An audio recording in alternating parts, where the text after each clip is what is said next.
Vamos lá? Gente, que felicidade, hein?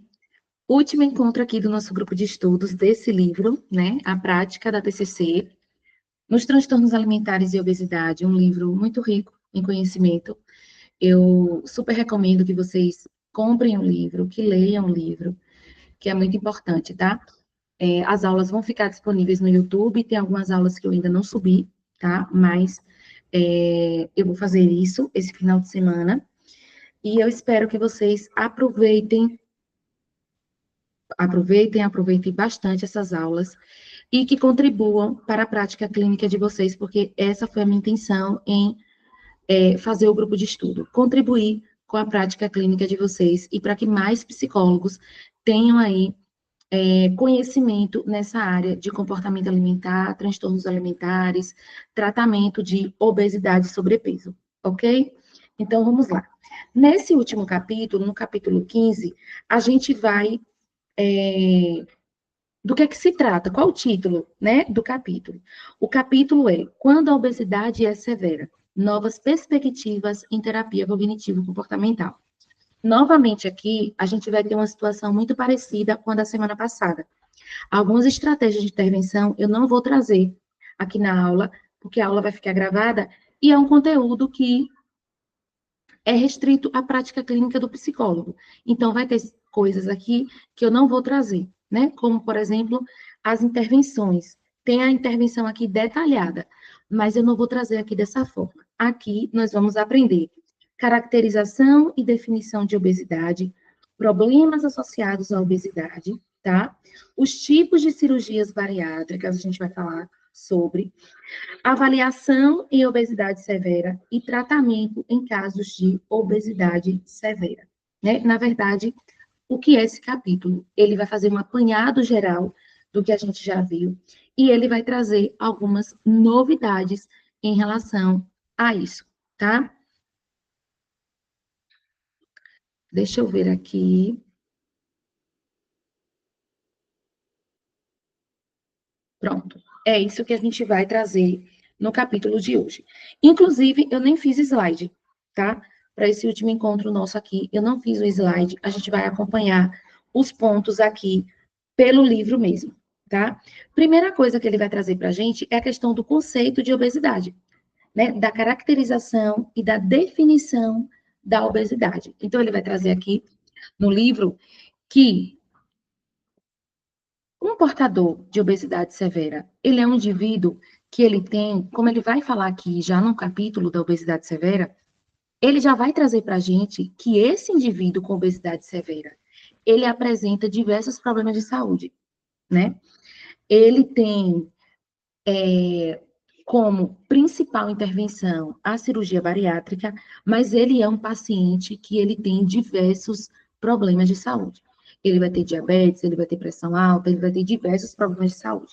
Então, a gente precisa entender que a obesidade, hoje, mesmo não se caracterizando uma doença mental, ele também vai trazer algumas questões patológicas, né? Que é importante a gente se debruçar nisso para a gente entender mais ainda o papel da psicologia no tratamento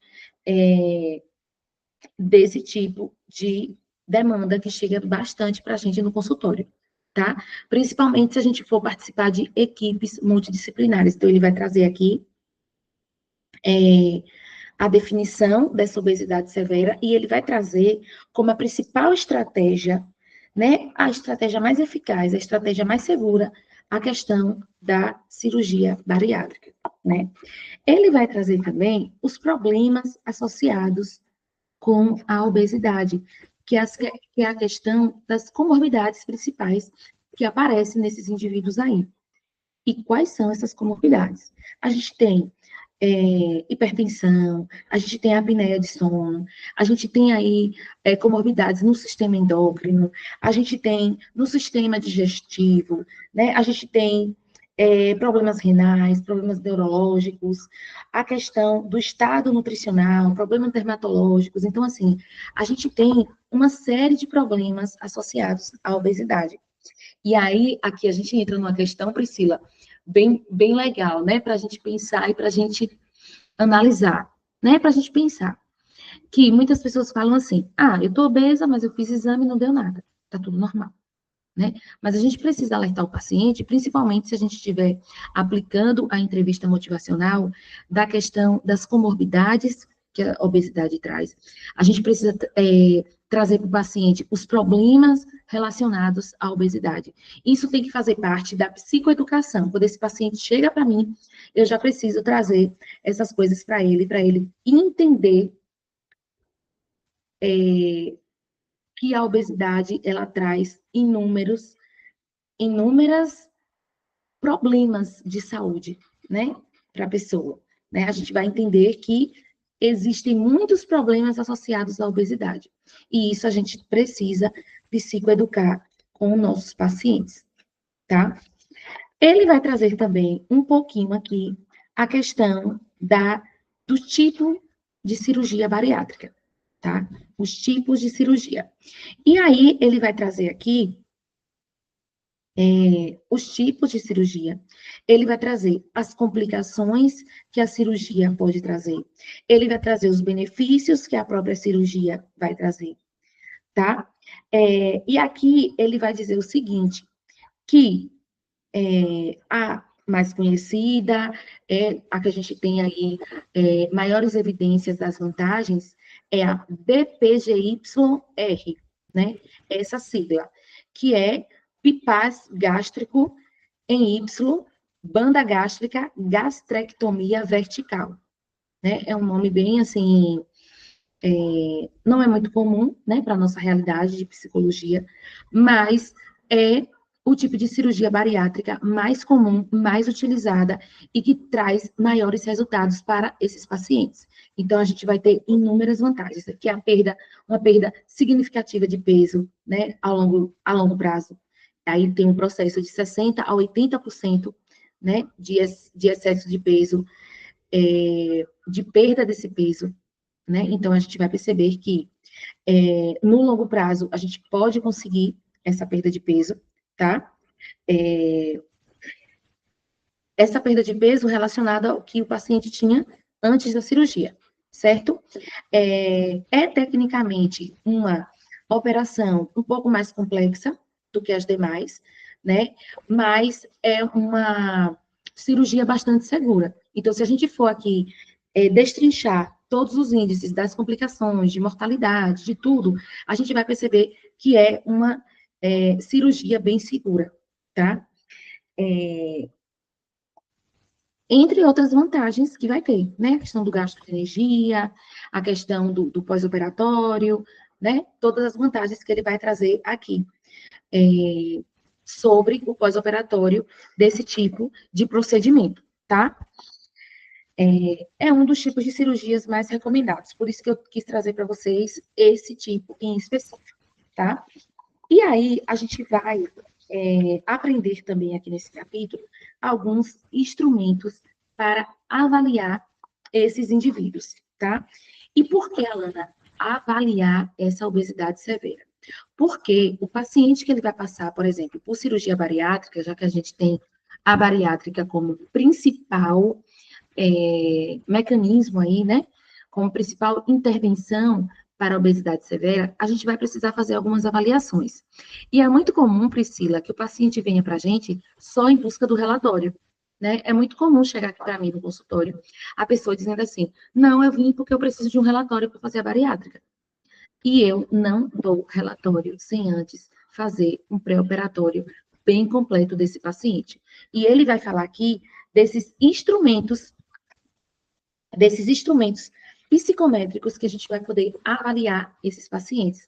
Então, aí a gente tem escalas, a gente tem várias coisas legais que a gente pode utilizar nesse processo de pré-operatório para a gente investigar se esse paciente está apto ou não, né, a passar por esse procedimento, e também para a gente conduzir um pós-operatório com segurança para que esse paciente ele consiga atingir os resultados eficazes ali que ele vem buscar com a cirurgia, tá? Então, é muito importante também a gente entender um pouco mais dessa avaliação em obesidade severa para que a gente possa ofertar um laudo para o paciente com bastante segurança para que ele vá para a cirurgia preparado para aquele momento, certo? Então, a gente vai precisar entender de cirurgia bariátrica, a gente vai precisar conhecer um pouco mais de cirurgia bariátrica, para que a gente possa fazer essa avaliação eficaz para esse paciente, tá?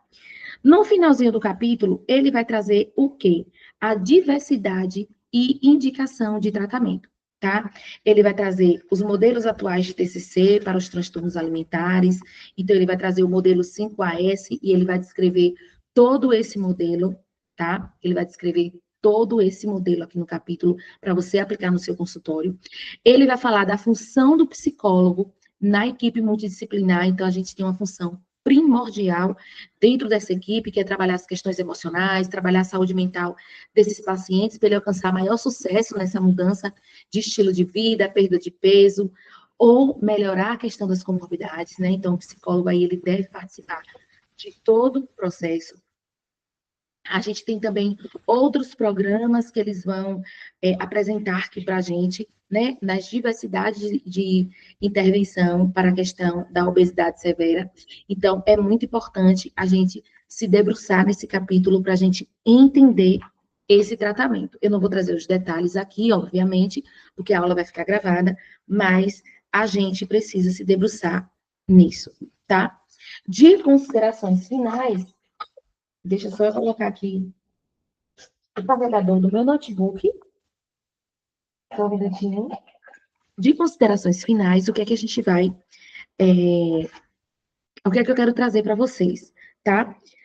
A cirurgia bariátrica ainda é o melhor tratamento para obesidade, tá? Só que a gente precisa entender que existem vários detalhes dessa questão.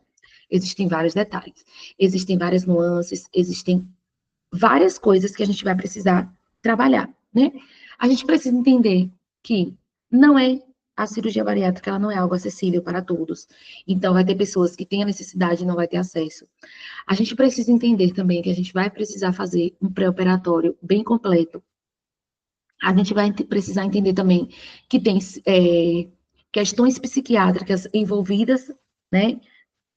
Pessoas que têm obesidade podem apresentar problemas psiquiátricos, então a gente vai precisar trabalhar bastante essa questão. A gente vai ver também aqui no capítulo uma coisa interessante, que as pessoas que têm o diagnóstico de compulsão alimentar são pessoas que, no futuro, podem ser obesos, então as pesquisas estão aí mostrando. E as pesquisas estão mostrando um dado muito importante também, Camila, que a obesidade, ela precisa muito ser estudada. Então, se a gente decide que o nosso nicho vai ser comportamento alimentar, tratamento de sobrepeso e obesidade, a gente precisa estudar um pouco mais. A gente precisa se debruçar nesse tema. Só um minutinho que mamãe já vai. Só um minutinho, mamãe já vai te dar. E aí a gente vai precisar se debruçar. Gente, quem tem filho é isso, né? Quem tem filho é isso. A gente vai precisar se debruçar nesse tema, estudar bastante, para que a gente possa ter um pouco mais de segurança e propriedade para a gente trabalhar com esses pacientes e poder fazer os encaminhamentos necessários para eles, tá? Quero agradecer novamente a todos vocês por estarem comigo. Priscila, que está aqui comigo hoje. Quem vai assistir a gravação depois, muito obrigada. Esse final de semana eu vou botar todos os vídeos lá para vocês aproveitarem e assistir. E eu tô lá no WhatsApp. Se quiser dar algum feedback, se quiser tirar alguma dúvida, fiquem à vontade. Mas esse capítulo é isso. E a gente vai se ver por aí, porque eu pretendo fazer outro grupo de estudo, tá? Eu falei na estante lá no meu Instagram, os motivos que eu vou dar uma pausa, mas eu acredito que ainda no mês de abril eu consiga já trazer para vocês maiores novidades sobre o nosso próximo GE. Combinado? Um beijo e até a próxima. Obrigada. Ai, Priscila, obrigada a você. Me chama lá depois, tá? No WhatsApp para a gente conversar mais, para a gente se conhecer melhor, tá bom?